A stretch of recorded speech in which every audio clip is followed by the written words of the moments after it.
Shalom Lekulam, Shalom para todo o povo da Tchuvá em todos os pontos do planeta Terra.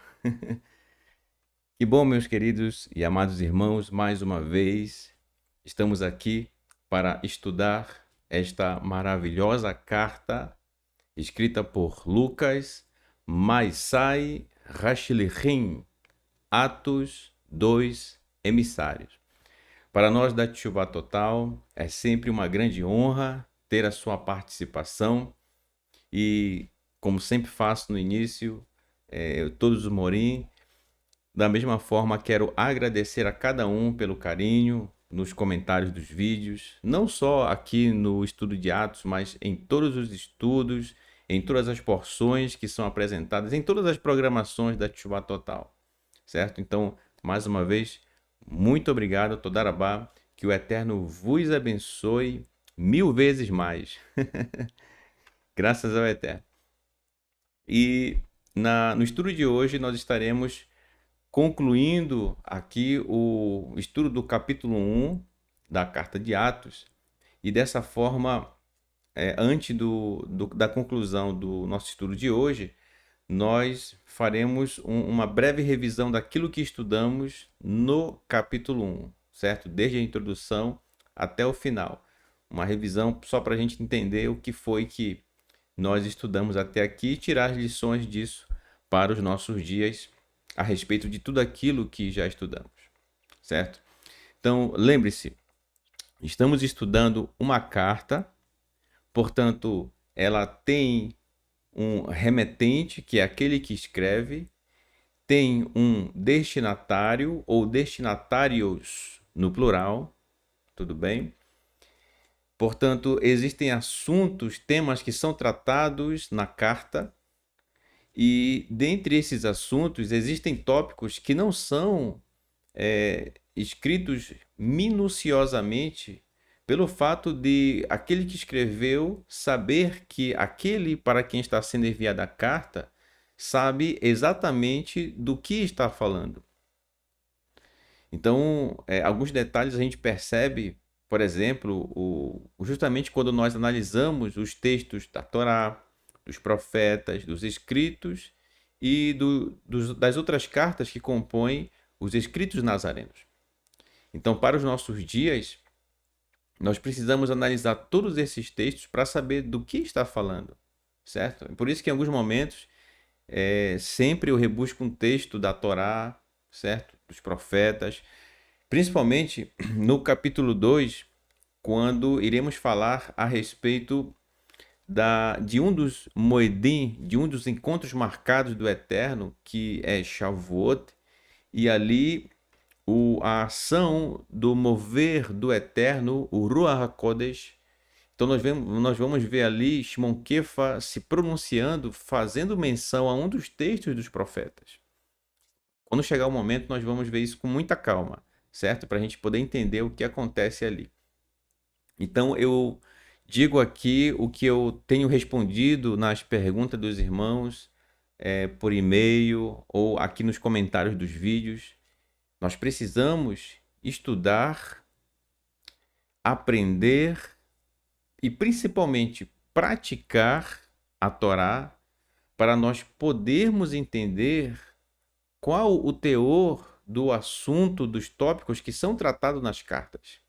Se nós não estudarmos a Torá, se não principalmente praticarmos ela com todo o nosso coração, pois ela é a palavra do Eterno, então, se nós não praticarmos a Torá, não tem como compreender as palavras de Lucas, principalmente não tem como compreender as palavras de Yeshua, nosso Mashiach, não tem como compreender as palavras de Shaul, Saulo, também chamado Paulo. Vamos falar sobre ele quando chegar o momento, nos capítulos que vão se referir a Shaul. Então, não tem como entender, por exemplo, todas as cartas dos escritos nazarenos se não conhecermos a Torá. Então, você que está chegando agora, talvez seja novidade para você ouvir isso, mas saiba, esse é o caminho para compreender os textos dos escritos nazarenos, que talvez você conhece como Novo Testamento, certo? Então, muita calma, paciência, vamos meat, pouco a pouco, nós vamos compreendendo, tá certo? Então, conforme os irmãos forem perguntando nos comentários dos vídeos, né, eu vou respondendo conforme também o meu tempo. Afinal, eu tenho meu trabalho semanal, certo? Assim como eu sei que você tem. Então, na medida do possível, na medida do nosso tempo, vamos respondendo, tá bom? E respondemos com todo amor, com todo carinho, com toda atenção, tá bom? Então, vamos aos versículos finais do capítulo 1 de Maisai Hashlichim, Atos dos Emissários. E vamos continuar de onde nós paramos, né? Que foi o capítulo 1, verso 20 e 21. Tá bom? Eu vou ler a partir do verso 21. Então, só para recapitular, é importante lembrar que o texto aqui trata justamente o 20 e 21, bem como os textos logo antes deles. Shimon Kefa se pronuncia diante de seus irmãos, de que são também discípulos de Yeshua, são Talmidim, e que ele diz que é importante que alguém assuma o lugar que outrora estava sendo ocupado por Yehuda, que talvez você conheça como Judas, né? Eu sempre digo, é importante você dizer o nome dessas pessoas, dos nossos irmãos, no seu contexto original, tá bom? É importante.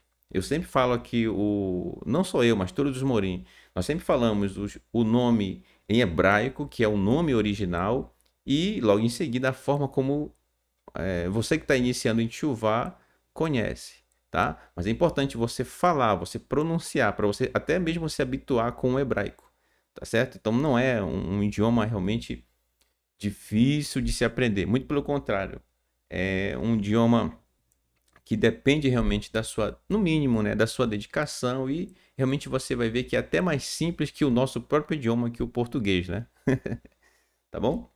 Então, voltando, Shimon Kefa, ele se pronuncia dizendo para que o lugar de Yehuda seja ocupado, para que se tenha novamente os 12 Talmidim, certo? Que a partir das instruções de Yeshua se tornarão Shalichim, se tornarão emissários. Então, esse é o contexto do estudo que nós estamos fazendo, que foi a aula passada, tá bom? Então, verso 21. Verso 21. Portanto, é necessário que escolhamos, palavras de Shimon Kefa, é necessário que escolhamos um dos homens que tem estado conosco durante todo o tempo em que Yeshua, nosso Senhor, viveu entre nós. Olha só. E ele vai ser mais específico ainda no verso 22. São palavras de Shimon Kefa. Verso 22. Rachel mitbilat Yohanan ad Hayon asher lukach mimenu asher achat mehen irie imanu leed al tekumato. Desde o tempo em que Yohanan imergia o povo, até o dia em que Yeshua foi elevado dentre nós às alturas. Um deles deve tornar-se conosco por testemunha de sua ressurreição. Então, eu quero chamar aqui a sua atenção para o seguinte, preste bem atenção. O que Shimon Kefa, o que Pedro está fazendo aqui é justamente um exemplo que ele já havia aprendido nos estudos da Torá. Como assim, irmão Raims? O que ele havia aprendido nos estudos das porções semanais, certo? A cada Shabat, na Torá, obviamente, e que ele estava aplicando naquele momento. Então, veja só como é importante, certo? Eu digo mais um ponto aqui, mais um tópico sobre das tantas aplicações, das grandes lições que nós aprendemos a cada Shabat no estudo da Torá. É que é o seguinte, Shimon Kefa sabia que para que alguém faça parte, juntamente com eles, dos grupos dos 12, certo? Que Yeshua havia escolhido para serem seus talmidim, seus discípulos, tinha que ser alguém no lugar de Yehuda, que assim como Yehuda havia estado com eles desde o tempo em que Yohanan fazia imersão até o dia em que Yeshua havia sido ressuscitado pelo Eterno e que deu, nesses 40 dias após a sua ressurreição, instruções para seus talmidim, portanto, seus irmãos de Shimon Kefa, Pedro. Entendeu? Era preciso que fosse alguém que estava acompanhando o trabalho que vinha sendo realizado desde o início até aquele momento. Não podia ser alguém que conheceu o grupo já depois de um certo tempo. Era preciso alguém realmente que fosse desde o início, que acompanhou todo o processo. Tá, mas o irmão Raimes, você falou que ele aprendeu isso na Torá. E onde é que nós encontramos isso na Torá? Bem, se você lembra, quem é que vinha acompanhando Moshe, certo?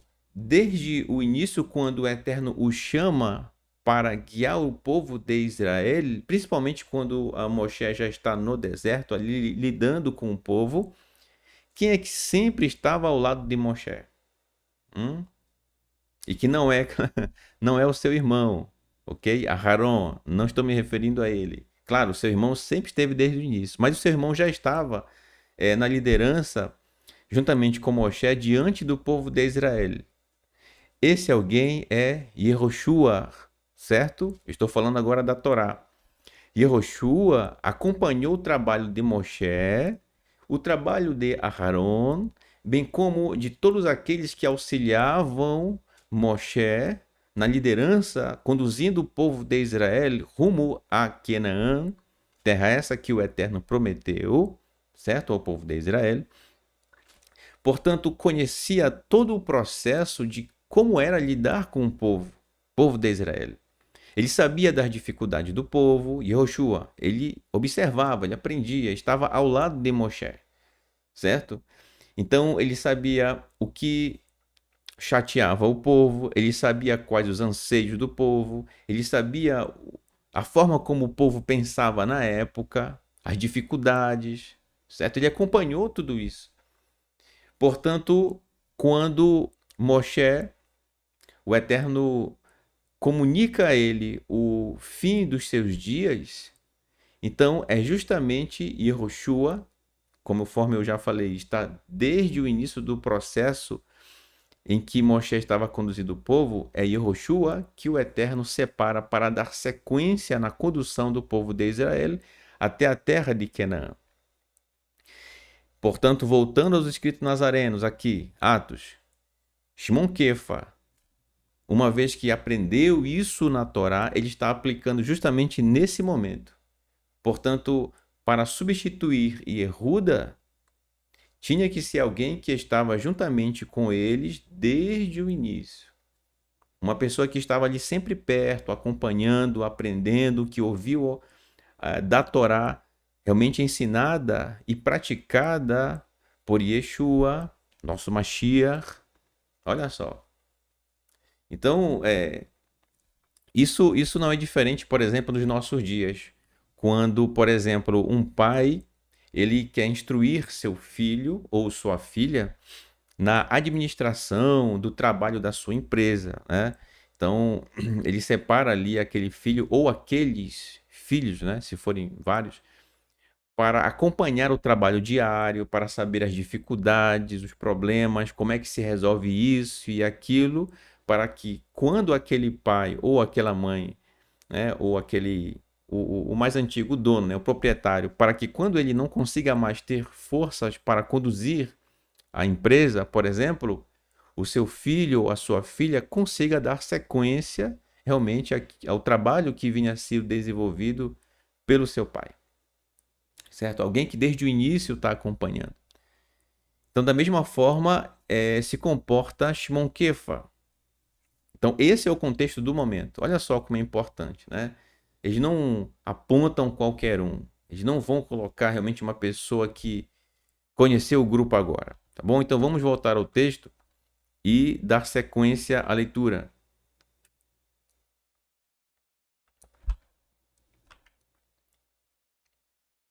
Certo? Então, é interessante também aqui que ele diz que um deles, dos que eles iriam colocar para ser, digamos assim, candidatos a substituir o lugar de Yehuda, é para que se tornasse juntamente com eles testemunhas da ressurreição de Yeshua. Tá certo? Então, aonde quer que eles fossem, jamais deveriam negar que Yeshua havia sido ressuscitado pelo Eterno. Certo? Verso 23. Vayamdu shnaim et, né? Estabeleceram dois. Et Yosef Hamikra Bar Shabá. Yosef chamado Bar Shabá, o filho de Shabá, né? Bar, filho, aqui, ó. Né?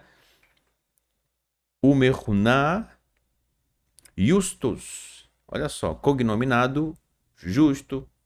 Então perceba aqui, ó, essa expressão aqui, mesmo que estando escrito em hebraico, mas a fonética dela lembra muito grego, até porque é uma expressão em grego, porém registrada em hebraico. Justus, olha só. Justus é como está traduzido aqui, ó, justo, né? Tá certo?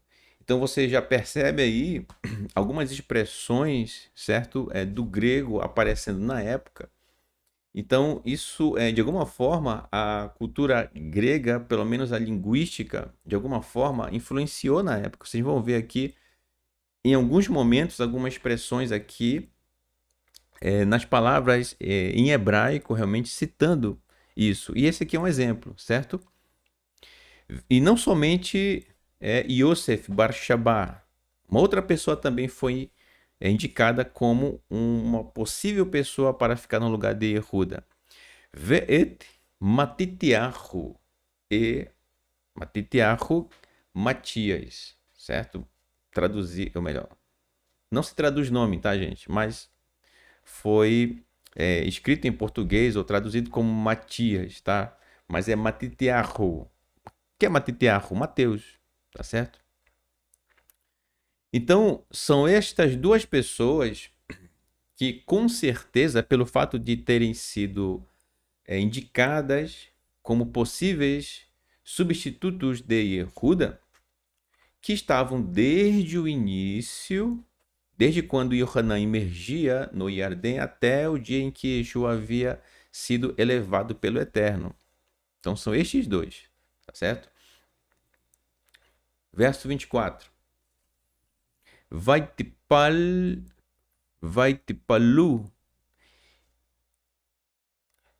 Vaiomeru Ata Adonai Yodea Kol Levavot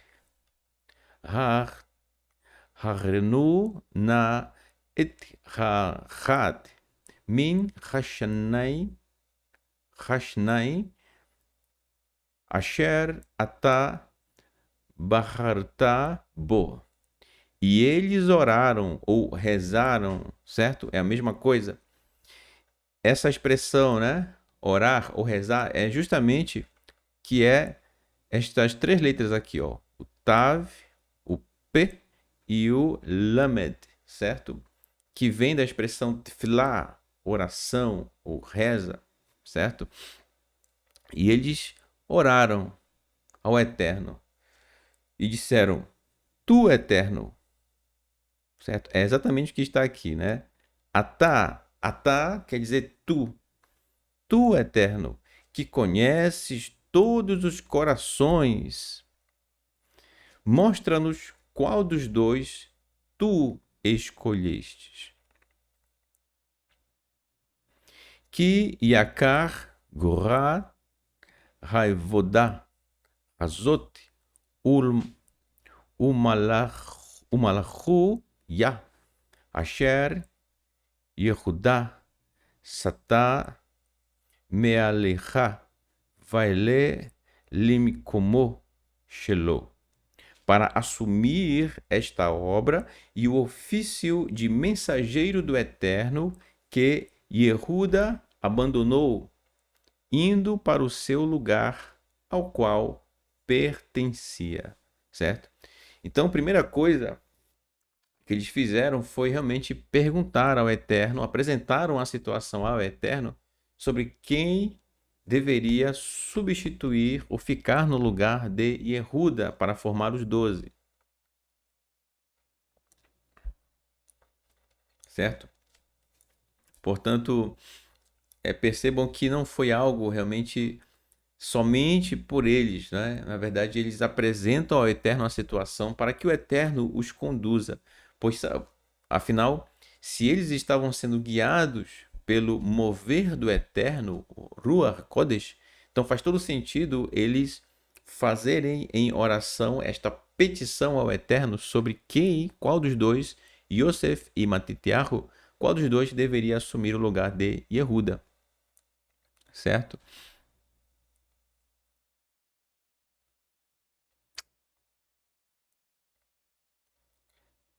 Vayapilu aleihem goralot, vaipol hagora al Matitiahu, vayamane in achad Isar hashlichim. Então lançaram sortes. Vou fazer só um ajuste aqui. Acabou ficando aqui 2 vezes. Só aqui. Pronto.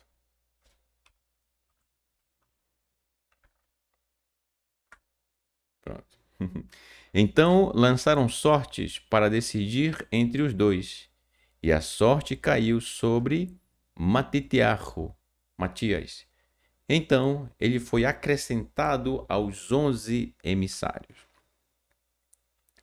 Então,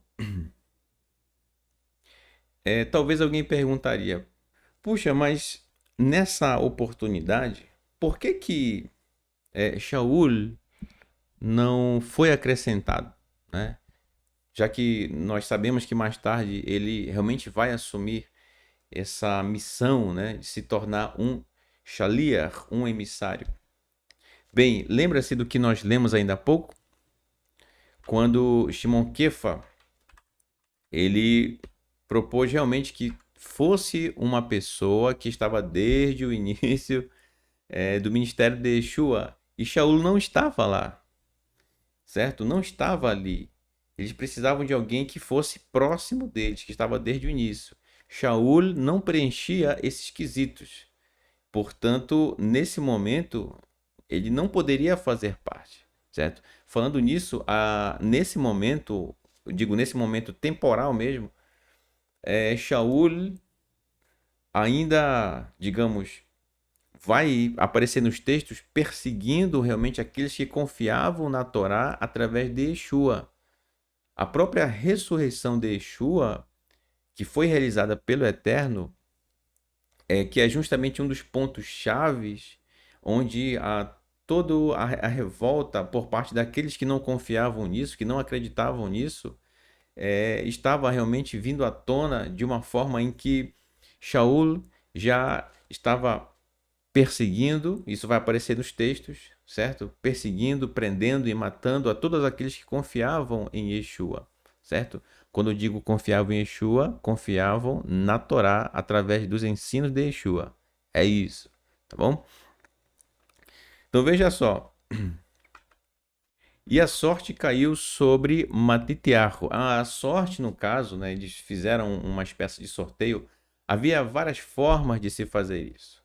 No caso, não é dito por Lucas os pormenores disso, certo? Então, às vezes era feito através de algumas pedras que eram colocadas como que numa sacola, né? e ali eles faziam marcas nessa pedra, e a partir daquela que caía, atribuída àquela pessoa, então entendia-se que o Eterno havia escolhido aquela pessoa, tá certo? Então era atribuir isso, porque eles não acreditavam na ideia do acaso, né? Não, isso aqui aconteceu por acaso, mas que tudo realmente que acontece é pela permissão do Eterno ou pela sua vontade, certo? Uma vez que eles são guiados pelo Ruach Kodesh, pelo mover do Santo, então o sorteio que foi feito ali, conforme eles estavam ali organizando, foi guiado pelo Eterno. Então caiu ali a sorte, né, ter recaído sobre Matitiarro. Inclusive, falando nessa questão da sorte, né, e realmente tem uma frase de Albert Einstein, um grande físico, né, físico teórico, que propôs a teoria da relatividade. Ele certa vez disse que, nas palavras dele, né, que Deus não joga dados com o universo. O que ele quis dizer? Que para o Eterno não existem acasos, né? O Eterno não lança para saber se vai dar isso ou aquilo. Não, ele faz. Ele quer que seja assim e assim vai ser. Entendeu? É isso que ele quis dizer. Então, da mesma forma, eles lançaram ali sorte, certo? E ela recaiu sobre Matitiarro e pronto. Eles entenderam que foi pelo mover do Eterno, certo? Então, a partir desse momento, Matitiarro assume o lugar de Yehuda e agora compondo os 12 escolhidos, sendo que dos 11 estavam ali, né? E agora Matitiarro faz parte do grupo.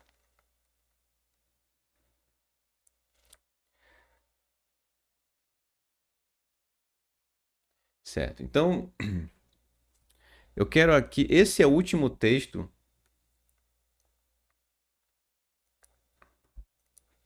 O versículo 26 é o último texto do capítulo 1 de Atos, tá, gente? É o último texto.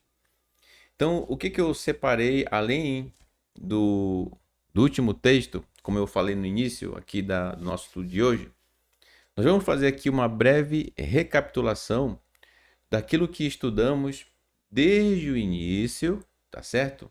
Eu separei alguns tópicos, tá bom? Para a gente rever e fechar aqui o capítulo 1, como diz o Moré Felipe, né? Sempre, né? Com chave de ouro. Vamos fechar aqui com chave de ouro, tá bom? Então vamos lá fazer essa revisão.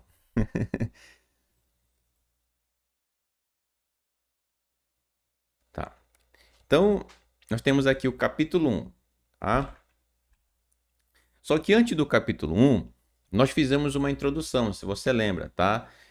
Existe um vídeo que é o primeiro, inclusive, que está na playlist aqui do estudo de Atos, em que na introdução eu falei sobre o que é a palavra do Eterno, certo? E falando sobre a palavra do Eterno, eu apresentei justamente essa expressão que muito aparece no Tanar, principalmente na Torá, que diz em hebraico, Vaidaber Adonai, ou Vaidaber Hashem, né? Que significa e falou Adonai, e falou Hashem. Mais uma vez, nós temos aqui as 4 consoantes do nome do Eterno, certo? Bendito seja o seu nome, seu reino é para todo sempre. Gente, mesmo com os sinais maçoréticos que você está observando aqui embaixo, tá certo? Então, nós não pronunciamos o seu nome ou nem tentamos pronunciar, procurando se é assim ou daquela forma ou de outra, em primeiro lugar, nossos lábios, eles não são dignos de pronunciar o nome do Eterno. Preste bem atenção nisso, certo? Então, por respeito a Ele, por honra a Ele, não é querendo se esconder dele, não. Muito pelo contrário, mas é pelo respeito, pela honra a Ele, certo? Pela reverência ao seu nome. Então nós não pronunciamos certo? O seu nome. Nós não sabemos ao certo a forma como se pronuncia, certo? Então, quando nós encontramos aqui as 4 consoantes do seu nome, nós dizemos, apesar de não estar escrito com estas letras, Adonai, mas nós dizemos Adonai.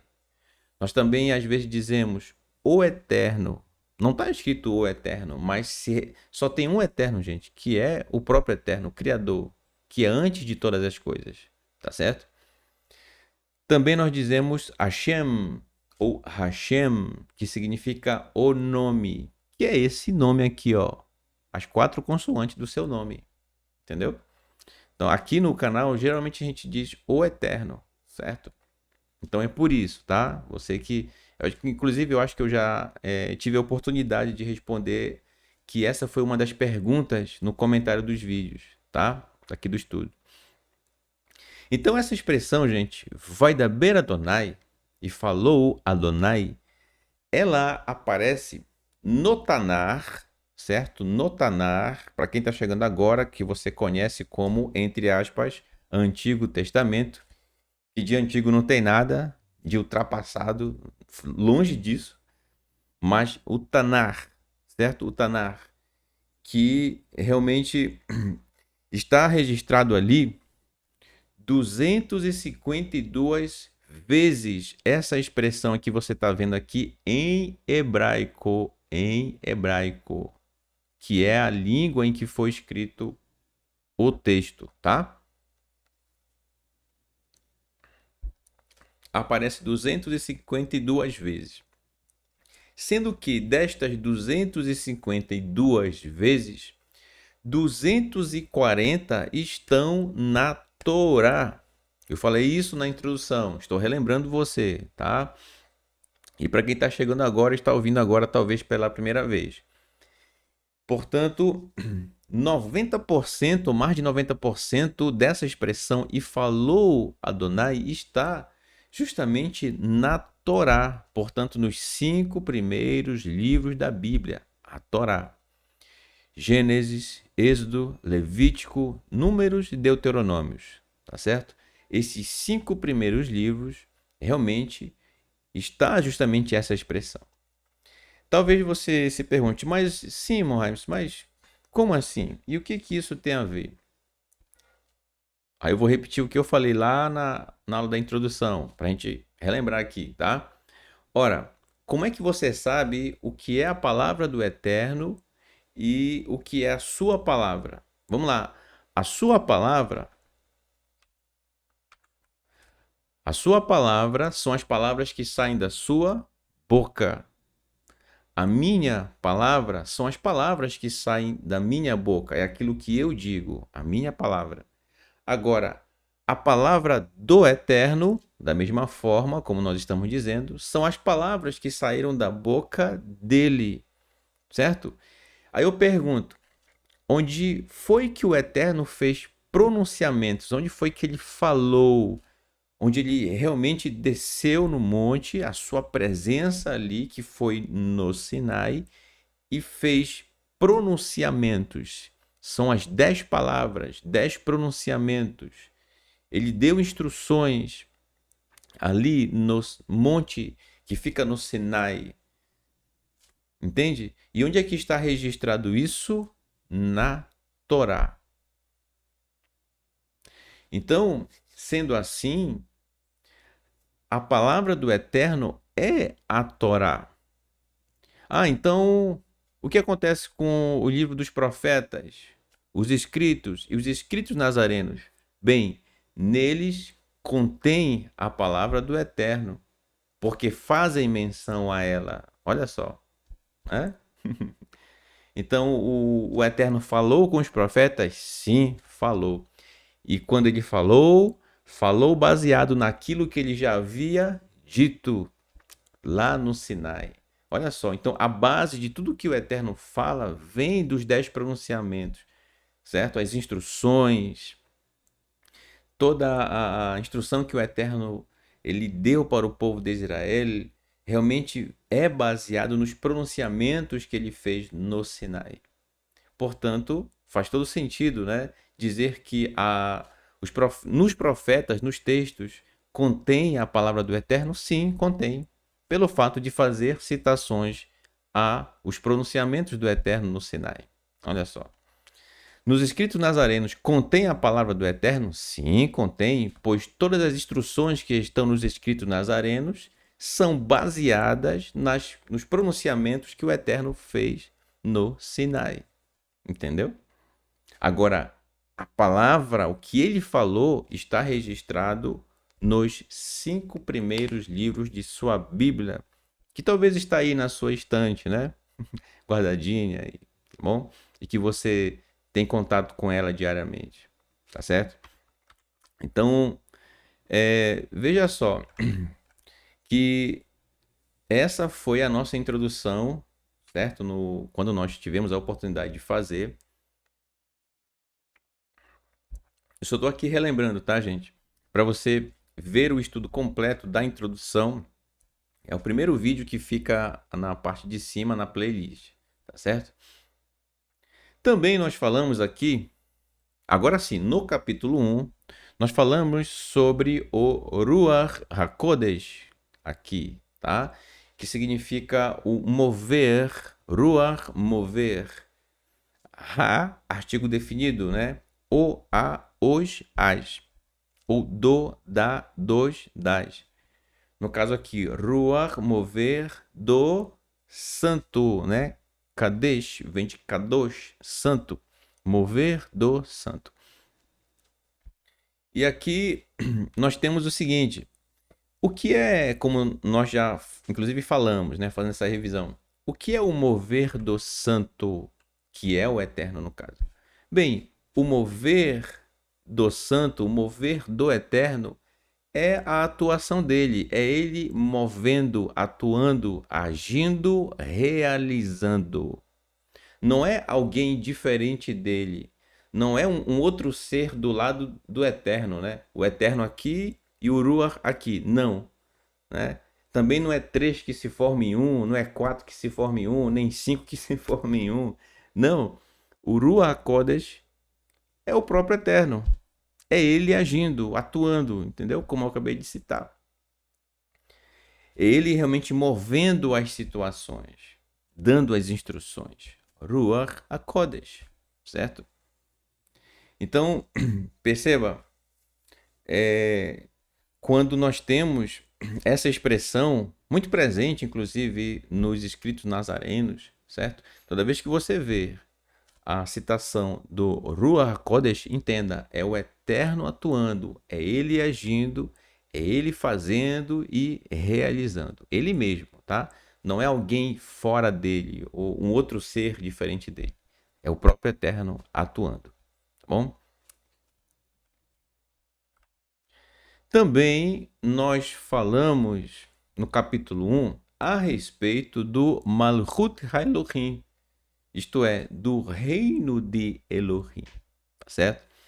Então, o que é o reino de Elohim, o reino do Eterno, né?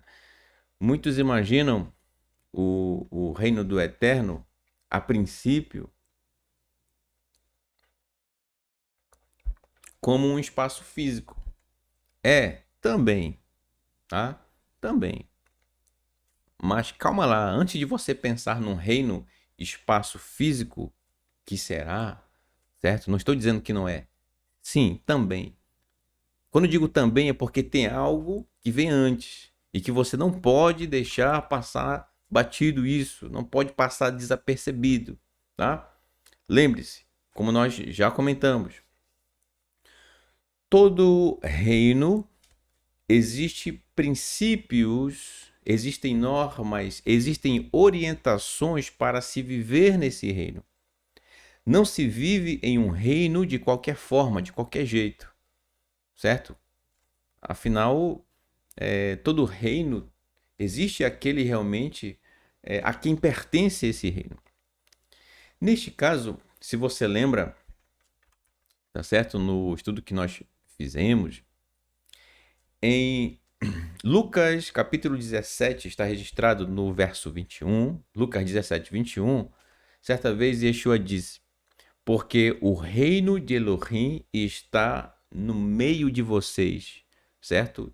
Sendo bem ao pé da letra mesmo do texto, né, em hebraico. Isto é, o reino de Elohim é trazido para dentro de vocês.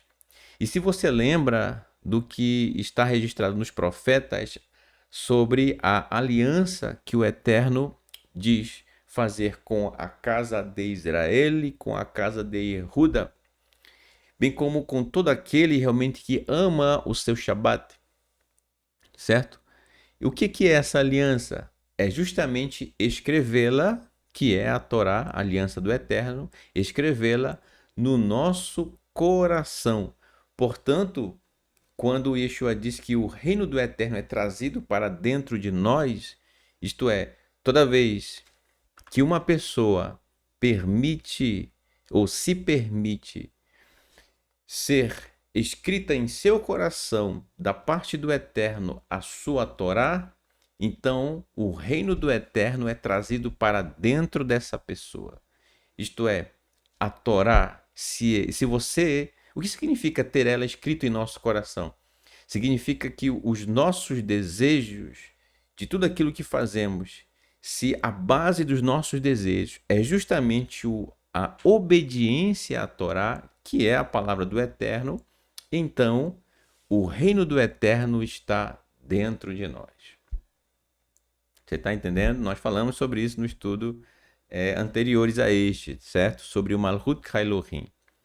Então, se o reino do Eterno está dentro de nós, então chegará um dia, a partir de então, em que este reino estará para além do nosso coração. Estará, digamos, diante de nós, né? Não somente dentro de nós, mas fora de nós também. Que é quando justamente a natureza será restaurada. Você entende? E no profeta Yeshayahu, Isaías está registrado a respeito disso. Também estudamos sobre o Malhut Elohim no estudo de Apocalipse que fizemos com o Moré Felipe. É um estudo excelente, recomendo a todos. Na verdade, todos os estudos da Teshuvah Total são excelentes. Tá bom? Então, veja só a importância de nós vermos os detalhes de cada coisa, né, que são apresentados nos textos, e não sendo diferente disso, o Malhut HaElohim, certo? O reino de Elohim, tá bom? Então, antes de você pensar na ideia física, no ambiente físico do reino, você deve lembrar da Torá, certo? Não há reino se não houver Torá. Se você ainda não vive Torá, então você está bem distante desse reino. Tá? Se você anseia realmente viver no reino do Eterno, é preciso que esse reino esteja em primeiro lugar dentro de você. Como nos ensinou nosso Mashiach Yeshua. Se a Torá estiver dentro de você, isto é, no seu coração, no seu desejo e nas suas realizações, nas suas ações, no seu realizar, então você já está vivendo esse reino. E quando esse reino se tornar pleno, completo, é nessa hora que todo mal ele já não mais existirá, porque o reino do Eterno estará pleno neste mundo esse que o Eterno criou para que o ser humano habite em shalom, em paz, em plenitude, certo? Então esse é o Malhut Elohim que nós estudamos no capítulo 1.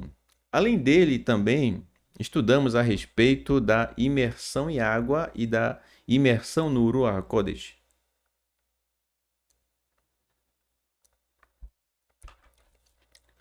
A imersão em água que nós estudamos, ela é realizada desde muito antes, gente, de Yeshua, muito antes de Yohanan Hamatbil, Yohanan o imersor, certo? Muito antes mesmo. Mas no texto de Atos, ele se referia especificamente à imersão que Yohanan realizava, tá certo? A imersão em água que Yohanan realizava era para fazer tchuvá, para retornar ao Eterno. abandonar realmente as antigas práticas diferentes da Torá, ou longe dos princípios do Eterno, para realmente arrepender-se da vida que levava e, a partir de então, viver a Torá da forma como realmente estava sendo ensinada naquele momento pelo nosso Mashiach Yeshua, tá certo? Então, primeiro havia o arrependimento sincero de coração, em seguida a pessoa era imersa por completo, tá? Repito, como eu disse no estudo, não é pegando aquele pouquinho de água e colocando na cabeça, não. Era imersão completa, certo? Por isso que Yeshua falou para Nakdimon que realmente era necessário nascer de novo, né? Assim como um bebê que está no ventre de sua mãe, que está imerso em água, afinal é isso, né? O bebê no ventre de sua mãe está imerso em água. Portanto, nascer de novo é fazer tevilá, no sentido de, olha só, no sentido de arrepender-se, um arrependimento genuíno de coração das práticas contrárias à Torá que a pessoa levava e compromissar-se com o Eterno de viver a Torá. Isso é fazer tevilá, entendeu? E a imersão, literalmente falando, marcava, né, esse antes e após esse compromisso da pessoa com o Eterno. Ah, mas, irmão Raims, por que que Yeshua, então, fez a imersão? Quer dizer, então, que Yeshua vivia distante da Torá, não praticava a Torá, então fez teshuvá? Não. A imersão, como nós já estudamos isso, ela marca um antes e depois da imersão. No caso de Yeshua, ele fez a tevilá, porque a partir da sua imersão, da sua tevilá, foi a partir desse momento que ele inicia o seu ministério. Não tem nada a ver com abandonar a prática contrária à Torá. Yeshua, ele realmente sempre viveu a Torá, foi instruído, aprendeu com os mestres de sua época a respeito da Torá, respeitava seus mestres, certo? E a partir de então, no início de seu ministério, quando estava pronto para ensinar e formar talmidim, discípulos, então ele inicia, certo? Com 30 anos de idade, que era o tempo em que os perushim, os fariseus, iniciavam também a instrução para seus alunos. E ele, não sendo diferente disso, realizou isso, tá bom? A partir dos 30 anos de idade. E a imersão no Ruach HaKodesh, que Yeshua já vinha dando essas instruções para seus talmidim, era justamente a respeito desse revestimento de autoridade que eles teriam, certo? Para viver uma vida de obediência à Torá com auxílio, com a instrução do mover do Eterno. E, portanto, pela obediência à Torá, tinham agora autoridade para levarem essa boa notícia a respeito da obediência à Torá na perspectiva de Yeshua tanto para seus irmãos em Erudim, como para além das fronteiras de Israel. Pessoa que fará isso, e é muito marcante no livro de Atos, é Shaul HaShaliach, né? O emissário, Shaul o emissário, também chamado Paulo. Nós vamos estudar a respeito dele, tá bom?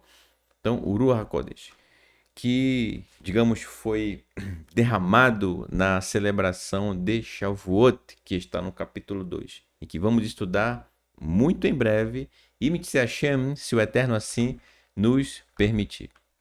Bom?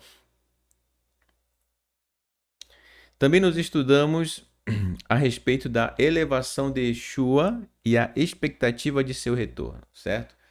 Como nós já estudamos no capítulo 1, uma nuvem o encobriu da vista dos que estavam diante de Yeshua. Yeshua fez ali uma brachá, isso está registrado nos evangelhos, certo? E depois dessa brachá, realmente ele foi elevado pelo Eterno.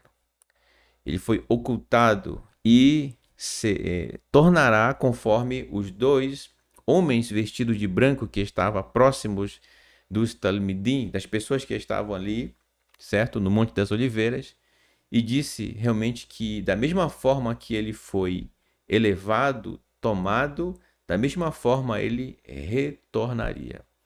E essa é a nossa esperança do retorno do Mashiach. Repito, para alguns será a vinda do Mashiach. Para nós em Teshuvá será o retorno do Mashiach, certo? E é importante você confiar nisso a cada dia. Tenha certeza, ele retornará. E lembre-se, quem retornará? Um ser humano que teve o seu corpo transformado. Ele é a primícia daqueles que dormem, certo? Ele foi ressuscitado pelo Eterno. Teve seu corpo transformado e o Eterno o tomou para ele trazer de volta no momento certo, no momento em que o Eterno determinou pela sua exclusiva autoridade, conforme Yeshua já havia dado essa instrução para seus talmidim, seus discípulos. Eles queriam saber quando é que o reino de Israel, por exemplo, seria restaurado, né? Teria a sua autonomia. Yeshua disse para eles que realmente os encontros marcados do Eterno, a respeito disso, no caso, né? Os tempos para que isso viesse se cumprir pertencem ao Eterno. Ele realmente reservou pela sua exclusiva autoridade. Bom?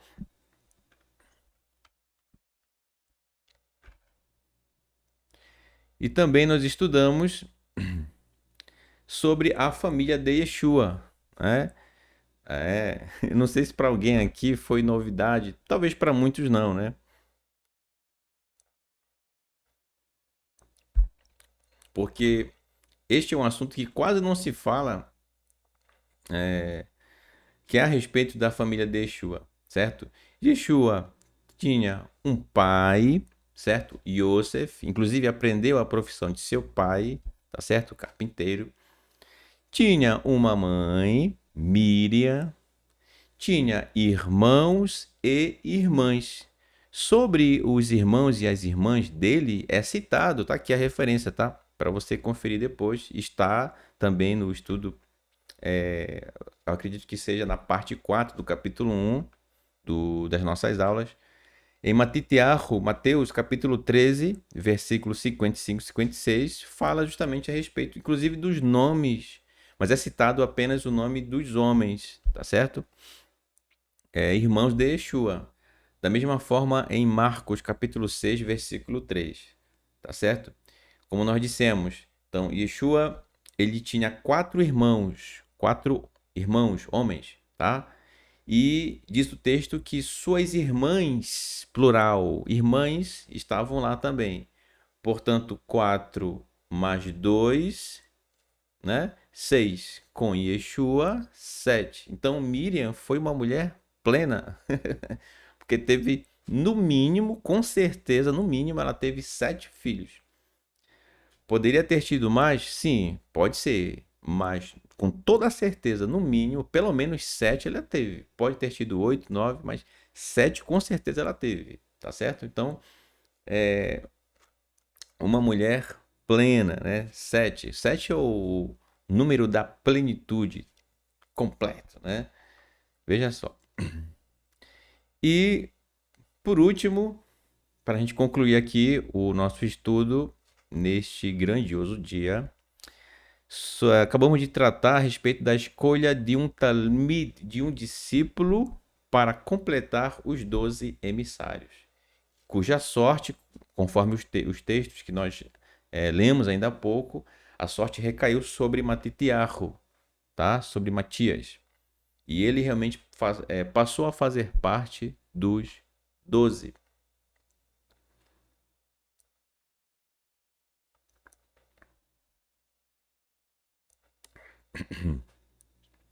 Então, meus irmãos, eu finalizo aqui o nosso estudo de hoje com essa breve revisão, né, de tudo aquilo que nós estudamos no capítulo 1, grandes lições, certo? Estamos indo assim bem com calma, passo a passo, tá certo? Nada de correr.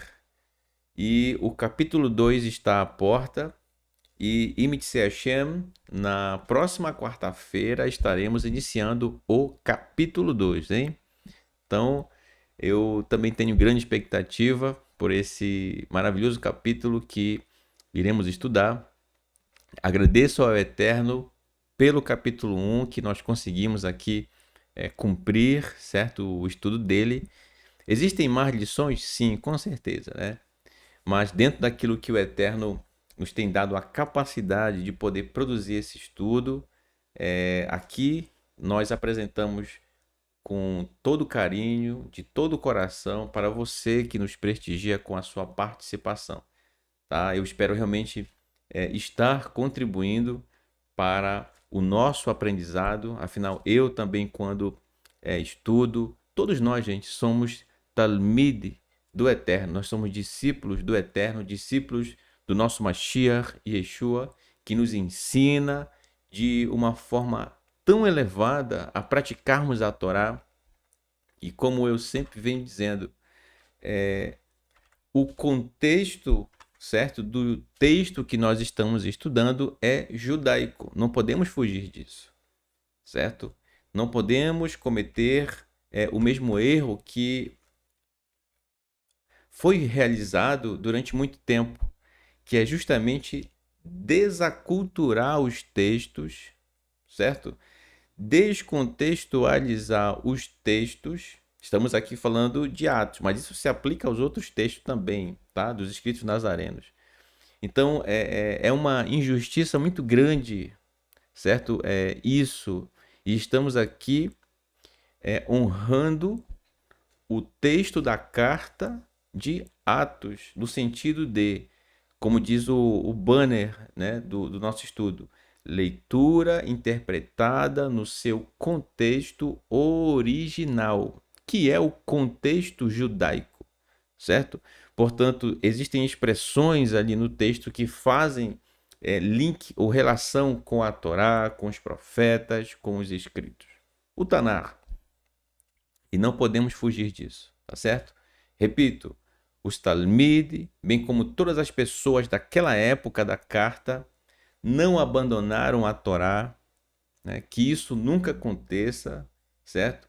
E que isso nunca passe pela sua cabeça que eles abandonaram a Torá e passaram a viver do seu próprio jeito, criaram uma comunidade longe da Torá. Não, não, não, não. Que isso? Eles sabiam que a Torá é a palavra do Eterno. Se reuniam em sinagogas. Houve um período em que passaram a ser perseguidos e por isso passaram a se reunir, sim, mas em lugares subterrâneos para guardar a sua vida. A exemplo da cidade de Súcia, né? Onde existe ali uma sinagoga, você tem acesso inclusive ao vídeo apresentado pelo Moré Felipe em uma de suas viagens a Israel. Está aqui inclusive aqui nos links abaixo na descrição do vídeo. Se você clicar em mostrar mais, eu acho que é isso. Embaixo tem vários links de estudos e um deles é a incrível cidade de Súcia, onde tem onde era uma linda sinagoga e ali existia uma parte subterrânea onde nossos irmãos em Tchuvá naquela época viviam e realmente tinha toda uma produção ali naquele lugar, tá bom?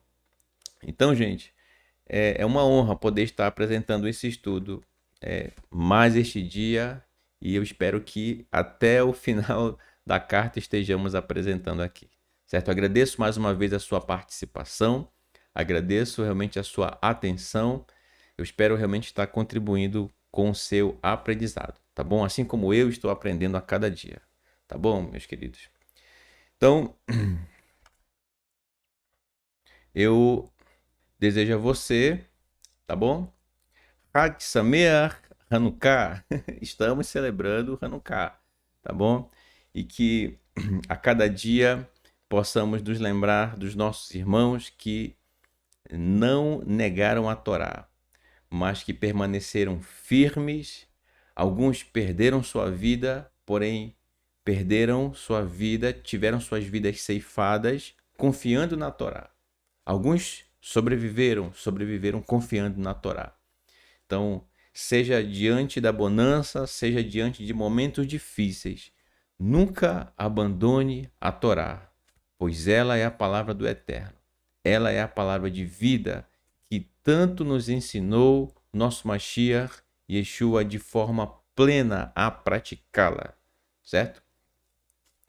Então, não perca amanhã nosso querido Moré Renato de Prísio com um pedacinho da Torá. Ontem estudamos com o nosso querido Moré Felipe, Momento do Hebraico, que está sendo um sucesso total, bem como aqui também amanhã um pedacinho da Torá com o nosso querido Moré Renato de Prísio, bem como todos os estudos da Teshuvá Total com todos os Morim.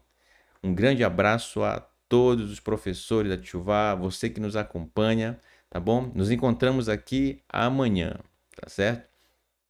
Está sendo uma honra ter a sua participação conosco.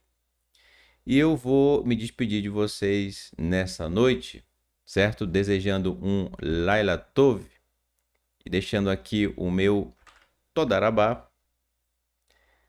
E para que você possa ouvir com todo o coração essa maravilhosa dupla chamada Harpavarim, os suburbanos, com a música Bisdot Bethlehem, nos campos de Bethlehem. Tá bom? Então, amanhã nos encontramos e com o nosso Moré Renato de Prísio, e na próxima quarta-feira, tá bom? Estaremos aqui em Mitzvah Hashem. Laila Tov e até o nosso próximo encontro. Chag Hanukkah Sameach.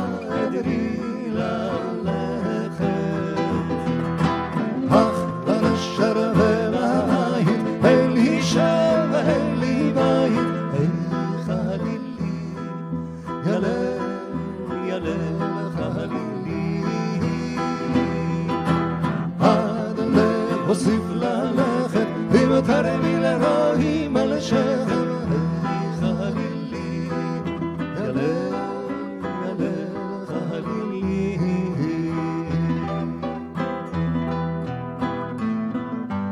אבל מוטלת על ליבי, כאבנים בשדות בית לחם,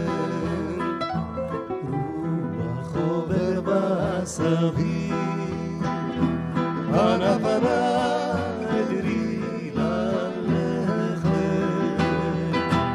אי שם בסוף הדרך, אל תחכי עד עמדת הערב,